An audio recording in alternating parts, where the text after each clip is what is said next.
There are two reasons I would say the faith and work conversation is crucially important. One is the first commandment, the first commission that God gave to us was a commission to work. Before there was a fall, it's who we are as people. It wasn't a result of the curse. It was how we were to glorify God.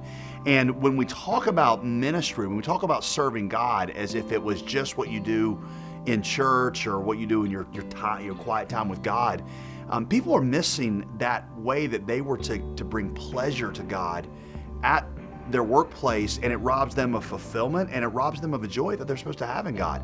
Eric Liddell in The Chariots of Fire, it's that line that is kind of memorable where he tells his sister who wants him to go to China to be a missionary. He's like, that's important, but God also made me fast, and when I run, I feel His pleasure. There's a lot of business people that when you teach them that God made them skilled at organizing, whether it's the laws or architecture, they begin to sense the pleasure of God, and it's a crucial part of their relationship with God.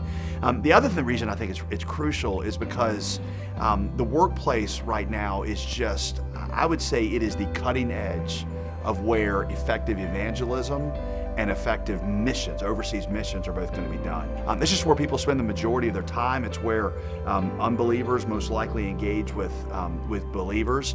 And to be able to do your work excellently in a way that gives glory to God and then raises the question of why is it that you work with such compassion and such diligence, and when nobody's looking, you have integrity. That's the place where we're going to see the gospel demonstrated. Proverbs 29:25 says, you see a man that is skillful in his work, he will stand before kings.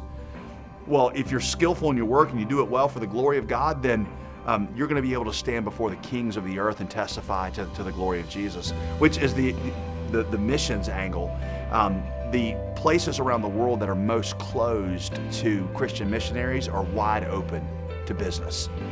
And the 1040 window is 1040 window is that section of the world where most unreached people live. It's hard for missionaries to get in there. I read the other day that if you add up all the evangelical missionaries at work in the 1040 window, the number is 40,000, which is a lot. The number of Americans working in secular employment in the 1040 window is 2 million. If even 10% of them were disciple-making, spirit-filled believers, 30-some% identify as Christian, as active Christian, if just 10%, then you would go from 40,000 missionaries to 240,000 disciple makers, and it wouldn't cost the church a dime. It's not that we don't have enough money to do international missions, it's that business people have not learned to leverage and think about the position God gave them as part of that mission.